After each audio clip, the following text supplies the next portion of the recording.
ভালোবাসা ভালো যেরকম ভালোবাসা খারাপও। তার মধ্যে যখন আমি মামলা মোকদ্দমা করি, ওর ফ্যামিলির সাইড থেকে জানি না কারা কি করতেছে, আমাকে ফোন দিয়ে হুমকি ধামকি দেয়। আমার পার্সোনাল ছবি তো আমার হাজবেন্ডের কাছে তো থাকবে, ওগুলো অনলাইনে ছাড়তেছে। আমি চাই ওর বিচার হোক, আমার টাকাগুলো আমাকে দিয়ে দেয়। বলতে না, আমার লাইফে আমি কোনো ছেলে চাই না। আমি আমার লাইফে ভালো থাকতে চাই, অ্যাটলিস্ট নিজের জন্য বাঁচতে চাই। সুসাইড পর্যন্ত করার ট্রাই করছিলাম, পরে চিন্তা করলাম সুসাইড করে তাকে ভালো থাকতে দিব। ও যেখানে যে সুবিধা পাবে ওইখানে ওইটা ইউজ করবে। নিজেকে এখন আয়না দেখলে আমি চিনতে পারি না যে এই মানুষটা, আমি টাইম লাগবে আমার এই জিনিসটার থেকে উঠতে, অনেক টাইম লাগবে। কারণ ওই লোকটার পিছনে আমি 7টা বছর দিছি। শুধু ফাইন্যান্সিয়ালি না, ফিজিক্যালি মেন্টালি সবকিছু থেকে ব্রেকডাউন করে গেছে। যে লোকটা তার ওয়াইফকে সে স্বীকৃতি দেয় না, সে বাচ্চাটাকে কিভাবে স্বীকৃতি দিত? আল্লাহ হয়তো জানতো যে আমার নসিব এগুলো ছিল দেখে ওই বাচ্চাটা দুনিয়াতে আসে নাই।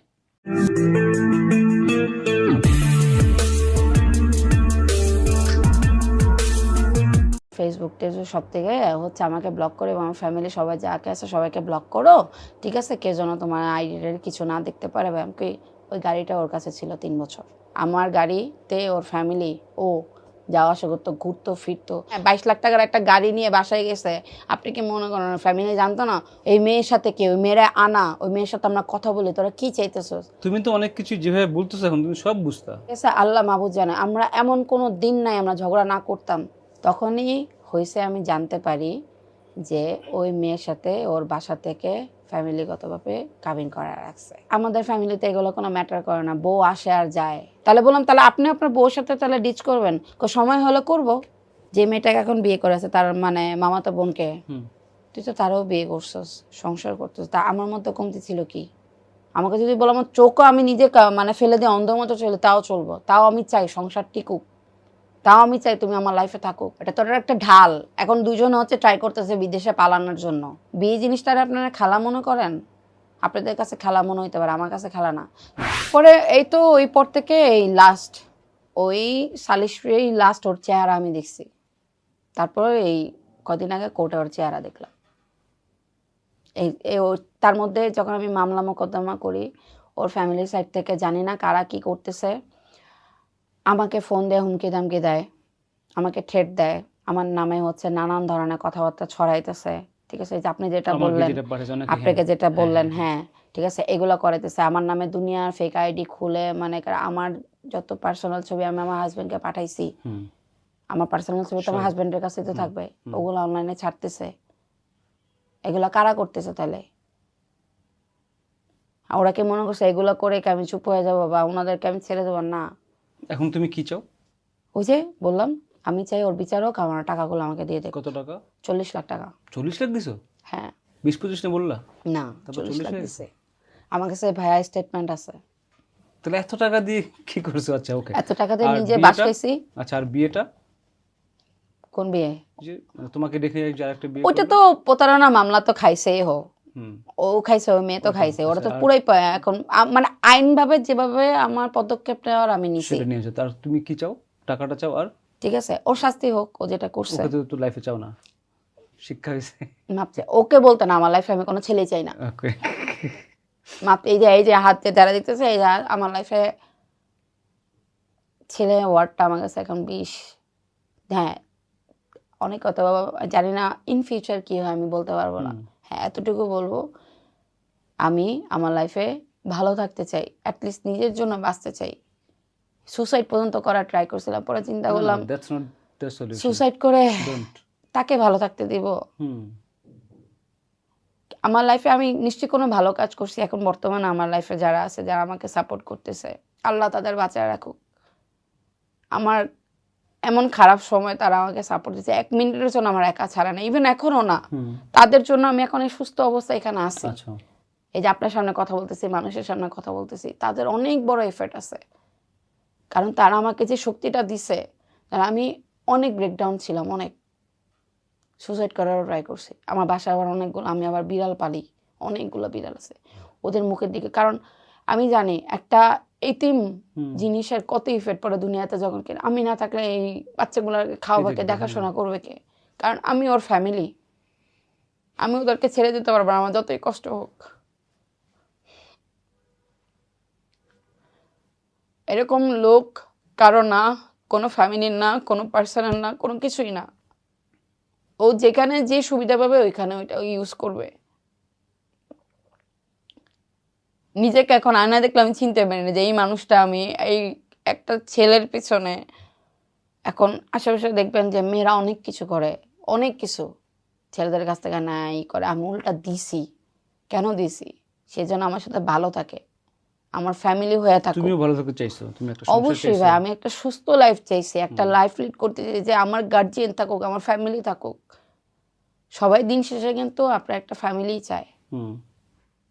সে তো আমার ফ্যামিলি তো দূরের কথা, আমার রাস্তায় নামায় দিয়ে আমার চলে গেছে। টাইম লাগবে আমার এই জিনিসটার থেকে উঠতে, অনেক টাইম লাগবে। কারণ ওই লোকটার পিছনে আমি 7টা বছর দিছি। তার সাথে মেন্টালি অ্যাটাচমেন্ট থেকে শুরু করে আত্মা পর্যন্ত তার সাথে আমার ছিল।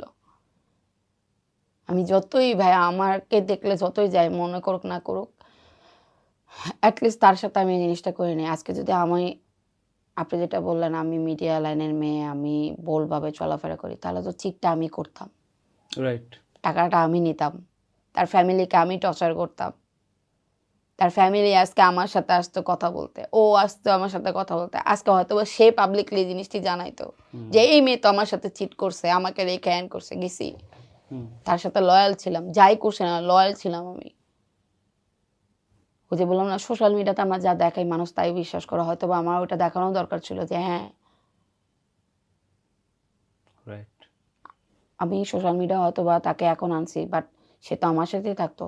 আপনার রেস্টুরেন্ট থেকে শুরু করে মার্কেট থেকে শুরু করে সব জায়গায় সে আমার সাথে ছিল, সব জায়গায়। আমি একা কোথাও যেতাম না। তখন তুমি কাজ টাজ করতে না? ভাইয়া ওর সাথে বিয়ে হওয়ার পর থেকে আমি টোটালি সব কিছু থেকে একদম সাইড। হ্যাঁ, আমার বিজনেস যেটা ছিল, কি বিজনেস ওটা? আমার একটা অনলাইন পেজে কাপড়ের বিজনেস। আচ্ছা। আর আমি টুকটাক ইভেন্টে কাজ করতাম ভাইয়া। আর আপনারা তো মানে আমার তো তখন হচ্ছে ফেসবুক রানিং, আমি ভিডিও টিডিও ছাড়তাম, আমি করতাম, কারণ ওগুলোর উপরে ভিউ হয়তো আমার টাকা আসতো, অনলাইন থেকে ভালো লেভেলের টাকা আসতো আমার। তো আমার বাইরে কিছু করা লাগতো না। আর যখন মনে করেন আপনার এখন আমার যে ওই যে গাড়িটা যেটা ছিল, ভাগ্যিস আমি ওটা ওর নামে করি নাই। মানে আজকে গাড়ি ওটা নিয়ে এসছো? গাড়ি তো অনেক আগেই নিয়ে আসছি। ওকে, তো আছে সেটা না বিক্রি করেছো? না, এখন চলতেছে কিভাবে আচ্ছা ভাইয়া? ওকে। সেটা আমার শেষ সম্বল ছিল, এখন ওইটাই আমি বিক্রি করে দিয়ে আমি এখন চলতেছি। কারণ ওই শারীরিক অবস্থা মেনেই কোথাও আমি যাব, কারণ আমি বেশিরভাগই আমার বেড রেস্টে থাকতে হয়। এই অপারেশন হওয়ার পর কতটুকু ইফেক্ট হয়েছে, আমি 95 থেকে এখন আমার হচ্ছে 98 কেজি আমার। আমি বেশিরভাগ টাইমে অসুস্থ থাকি, কারণ আমি একটা জায়গায় যে 4-5 ঘন্টা যে হচ্ছে জব করবো বাই করবো, ওই মেন্টালি কন্ডিশনে নাই। তার মধ্যে আমার হচ্ছে 2 দিন পর পরই আমার কোর্টে আসা যাওয়া করা লাগে, এখানে যাও এখানে যাও এখানে যাও, দৌড়াদৌড়ি করা লাগে। এখন আমি আমার এই শেষ সম্বলটা দিয়েই চলতেছি, কিন্তু এটাও আমি জানি এটাও একটা টাইমে ফুরায় যাবে। আমার তো অন্য জায়গাতেই করতে হবে। আর্নিং তো লাগবে। আমি চেষ্টা করতেছি আমার বিজনেসটাকে বাড়ানোর জন্য। কিছু তো করতে হবে ভাই, বসে থেকে তো লাভ নেই। আমি আবার হচ্ছে সোশ্যাল লাইফে কবে ব্যাক করবো না করবো আমি জানি না, কারণ আমি অনেক টাইম লাগবে আমার। ওই জিনিসটার থেকে আমি বেরোতে পারতেছি না, যে এই লোকটার জন্য শুধু ফাইন্যান্সিয়ালি না, ফিজিক্যালি মেন্টালি সব কিছু থেকে ব্রেকডাউন করে গেছে। যাক, আই হোপ বেলি তুমি উঠে দাঁড়াবো আবার, এবং তুমি তো আসলে যেই বিচারটা চাচ্ছ আই হোপ যে তুমি সেটা পাবা। কিছু বলতে চাইলে বলতে পারো, আমরা শেষ করি।